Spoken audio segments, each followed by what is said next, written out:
아니, 오늘 소개하실 브랜드는 어떻게 되나요? 오늘 소개할 브랜드는 제가 입고 왔습니다.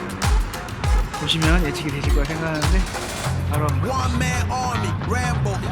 네, 안녕하세요 여러분. 패션을 사랑하는 아재 영패션의 이영천입니다. 최근에 어떤 개그우먼의 유튜브가 굉장히 핫하죠. 네, 몽클레르의 장례식이 이 유튜브를 통해서 이루어졌다고 하는데요. 네, 또 며칠 전에 올라온 또 2차 영상으로 인해서 고야드와 밍크코트까지 장례식을 할 거다, 이런 얘기까지 있더라고요. 네, 오늘 소개해드릴 브랜드 아마 한국에선 이미 장례식이 치러지지 않았을까 할 정도로 인식이 좀 안 좋았던 경우도 있었던 것 같습니다. 이 사진 혹시 보신 적 있으세요? 한국에서 양아치 패션하면 떠오르는 약간 그런 브랜드에 속하기도 했는데요. 사실 오늘 소개해드릴 이 브랜드뿐만 아니라 톰브라운 같은 브랜드도 때때로 그런 인식을 받기도 했던 것 같아요. 하지만 이건 어디까지나 특정 스타일이 형성되면서 생긴 현상일 뿐, 이 브랜드가 가진 진짜 가치와는 거리가 멀다고 생각합니다. 실제로 스톤 아일랜드는 세계적인 하이패션 브랜드로 인정받고 있고요. 그 혁신적인 원단과 디자인 철학은 정말 수많은 패션 아이콘들에게 영감을 주고 있죠. 1982년 이탈리아 라바리노에서 태동해 패션계의 혁명을 이끈 브랜드. 군복의 기능성과 예술적 실험 정신을 융합한 이 스톤 아일랜드는 단순한 의류를 넘어 웨어러블 테크놀로지의 선구자로 자리매김했습니다. 무려 40년이 넘는 시간 동안 영국 축구 서브컬처에서부터 글로벌 럭셔리 스트리트웨어 시장까지 스톤 아일랜드는 어떻게 시대를 초월한 아이콘이 될 수 있었는지 지금부터 한번 영하게 알아보시죠.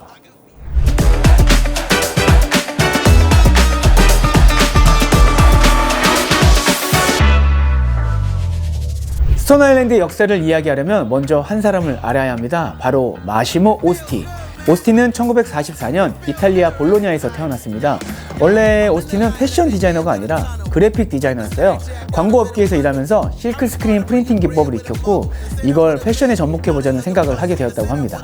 이게 바로 오스티가 패션에 뛰어든 계기라고 해요. 네, 1970년 드디어 CP 컴퍼니라는 브랜드를 론칭하면서 본격적으로 패션계에 발을 들였습니다. 오스티는 처음부터 기능성과 미학을 결합하는 디자인을 추구했습니다. 단순히 멋있기만 한 옷이 아니라 실제로 좀 유용한 기능을 가진 옷을 만들고 싶어 했다고 해요. 이후 1982년에는 CP 컴퍼니의 실험적인 연구 프로젝트를 시작한 브랜드 스톤 아일랜드를 설립하게 됩니다. 네, 지금은 스톤 아일랜드가 좀 더 인지도가 있는 것 같아요. 하지만 그 시작은 바로 CP 컴퍼니에서 시작을 했죠. 스톤 아일랜드는 기존 브랜드보다 더욱 혁신적인 원단과 기술력을 활용한 브랜드였고요. 이게 바로 지금 우리가 아는 스톤 아일랜드의 시작입니다. 네, 스톤 아일랜드의 창립자 마시모 오스티. 그는 염색 기법에 대한 연구를 정말 많이 한 사람입니다. 이 과정에서 가장 적극적으로 활용한 기법이 바로 가먼트 다잉이라는 기법이에요. 네, 가먼트 다잉이 뭐냐면 옷을 완성한 후에 염색하는 방식입니다. 보통은 원단을 먼저 다 염색한 후에 옷을 제작하게 되는데 가먼트 다잉은 그 반대 방식인 거죠. 옷을 이미 제작을 하고 염색을 따로 합니다. 그래서 염색이 원단마다 다르게 스며들면서 입체적인 컬러감을 주고요. 자연스럽고 빈티지한 감성을 주기도 합니다. 시간이 지나면서 색이 변하는 과정이 또 독특하거든요. 스톤 아일랜드가 이 가먼트 다잉을 통해 혁신적인 염색 공정들을 개발했는데요. 그 특징 중 첫 번째는 바로 고난이도 소재에도 전용했다는 것입니다. 기존에는 면에만 가능하던 것들을 면뿐만 아니라 나일론, 폴리에스터 등 합성 섬유에도 가먼트 다잉을 적용해서 독특한 컬러감을 구현했습니다. 두 번째로 단순한 단색 염색이 아니라 두 가지 이상의 염료를 혼합한 다이핑 기법과 여러 차례 염색을 반복하는 방식을 연구하면서 700가지 이상의 독자적인 염색 공정을 개발했다고 해요. 마지막으로 염색 후 세탁이나 자연스러운 마모 과정에서 생기는 빈티지한 효과를 극대화하는 기술을 도입해서 한 벌 한 벌마다 조금씩 다른 유니크한 컬러감을 구현했습니다. 스톤 아일랜드가 최초로 개발한 혁신적인 염색 기법 중 하나는 더블 다잉입니다. 이 방식은 두 가지 다른 성질의 원단, 예를 들면 나일론과 면을 사용한 옷을 각각 다른 염료로 염색하는 기법인데요. 원단마다 색이 다르게 배어나오겠죠? 그래서 독특한 색감을 만드는 염색 기법이라고 생각하시면 될 것 같습니다. 스톤 아일랜드의 경쟁력은 연간 2,000개 이상의 프로토타입을 생산하는 R&D 시스템이 있습니다. 얘기만 들으면 이게 의류회사인지 기술개발 회사인지 모를 정도인데요. 2023년 기준 전 제품의 68%, 네, 어마어마한 숫자인 것 같아요. 자체 개발 소재로 제작되고요. 특히 섬유 표면 코팅 기술은 총 14개의 국제 특허를 보유하고 있다고 합니다.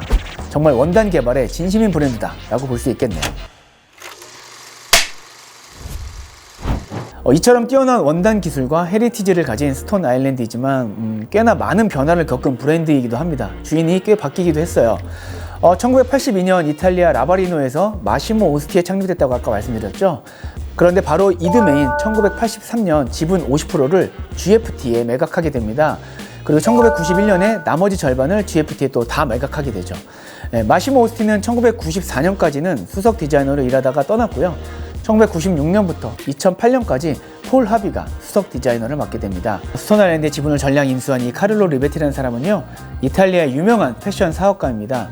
GFT는 이탈리아 기반의 섬유 및 패션 그룹으로 바로 이 리베티 가족이 소속된 기업이기도 하죠. 네, 이를 통해 스톤 아일랜드는 GFT의 그 자금력과 네트워크의 지원을 받아서 브랜드의 기술적 실험과 소재 연구를 강화할 수 있었고요. 리베티는 이런 기반을 활용해서 스톤 아일랜드를 세계적인 혁신 패션 브랜드로 발전시킬 수 있었습니다. 마치 준지라는 브랜드가 삼성물산과 합병하면서 이루어진 어떤 그런 기술적 발전이라고도 생각되는데요. 궁금하신 분들은 저희 1편 꼭 시청해 주길 바라고요. 상단에 올려놓도록 하겠습니다.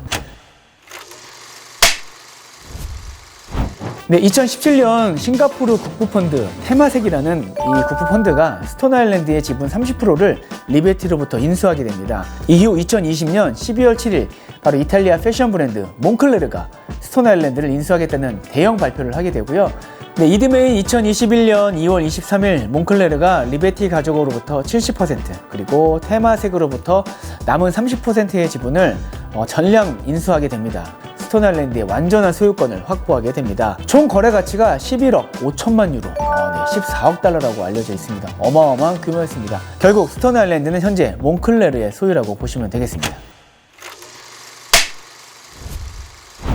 네, 여러분들은 스톤 아일랜드 하면 뭐가 떠오르세요?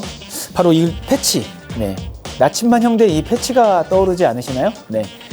스톤 아일랜드라는 이름은 폴란드와 영국 근대 이전 작가인 조셉 콘라드라는 소설에서 유래되었다고 해요. 네, 그 소설에서 돌 그리고 섬이라는 단어가 가장 자주 등장한다고 합니다. 창립자 마시모 오스티에 따르면 그 소설에서 보트와 바다를 탐구한 것이 그를 패션 대신 과학을 지향하는 새로운 감성을 지닌 브랜드를 만들게 되었다고 말하고 있어요. 우리나라에서도 스톤 아일랜드 하면 돌섬 이렇게 많이 부르잖아요. 네, 마찬가지로 마시모 오스티도 스톤과 아일랜드에서 영감을 받았다고 합니다. 네, 스톤 아일랜드는 초반에 이탈리아의 부유한 중산층 청소년들한테 인기가 있었다고 합니다. 1980년대 중반에는 영국의 축구 캐주얼 하이 문화에서 인기를 얻었다고 해요. 저도 요즘 프리미어리그를 즐겨보는데 여전히 프리미어리그 관중석에는 스톤 아일랜드를 입은 관객들을 많이 볼 수 있습니다. 특히 훌리건들과 연관되면서 일부 경기장과 술집에서는 스톤 아일랜드를 입은 손님을 출입 금지시키는 일도 있었다고 합니다. 왜냐하면 스톤 아일랜드에서 이 칼로부터 보호할 수 있는 케블라 소재를 자켓에 사용하게 되면서 훌리건들이 그 옷을 굉장히 많이 입었다고 합니다. 네, 이렇듯 스톤 아일랜드는 영국의 테라스 캐주얼 문화와 축구 팬 문화 사회에서 중요한 브랜드로 자리를 잡기 시작했고요. 네, 특히 2010년에 들어서 미국 스트리트 브랜드죠. 슈프림과의 협업으로 미국 시장에서 인지도가 상승하게 되었고요. 이후에 당시 정말 힙했던 드레이크, 트래비스 스캇 등 정말 유명한 래퍼들이 착용하게 되면서 북미에서 인기도가 급상승하게 됩니다. 네, 2020년 이후 몽클레르에 인수되면서 글로벌 럭셔리 브랜드로서의 입지를 강화하고 있거든요. 결국 스톤 아일랜드는 이탈리아에서 또 영국을 거쳐 또 미국 그리고 글로벌로 진출하게 되었고요. 축구 팬 문화, 힙합 문화, 스트리트 패션을 거쳐서 이제 럭셔리 브랜드로 이동하는 것을 볼 수 있습니다. 네, 스톤 아일랜드는 꽤나 임팩트 있는 콜라보를 진행해 왔습니다. 네, 지금의 인기를 있게 한 슈프림과의 협업은 여전히 진행 중에 있고요. 나이키와의 협업을 통해서 스포츠웨어로서의 성능도 보여주면서 또 디올과의 협업을 통해 럭셔리 패션과 기능성의 결합이라는 새로운 시도도 보여주고 있습니다. 네, 저는 스톤 아일랜드는 꽤나 특이한 옷이라고 생각합니다. 정말 아무 생각 없이 입으면 세상 아저씨 같은 옷인데 색상이나 원단의 조합에 조금만 신경 쓰면 정말 스타일리시하게 입을 수 있는 옷이라고 생각합니다. 제가 옷을 좀 갈아입고 와봤어요. 아까 입은 옷도 스톤 아일랜드였는데 다른 옷을 한번 갈아입고 와봤는데요. 어떠세요? 세상 아저씨 같나요? 아니면 옷 좀 입는데? 라고 생각이 드시나요? 네, 스톤 아일랜드 어떻게 보셨나요? 여전히 양아치 패션처럼 보이시나요? 아니면 훌륭한 원단의 럭셔리 웨어로 느껴지시나요? 네, 중요한 건 스톤 아일랜드는 여전히 매 시즌 300개 이상의 신소재를 시험하고 실험적인 디자인을 선보이고 있고요. 2026년까지 100% 재생 폴리에스테를 사용을 목표로 하는 혁신적인 브랜드입니다. 패션의 미래를 개척하는 이 나침반이 다음 세대에 어떤 변화를 선사할지 한번 기대해 보시면 어떨까요? 이 왼팔 패치 감성은 덤입니다. 지금까지 역 패션이었습니다.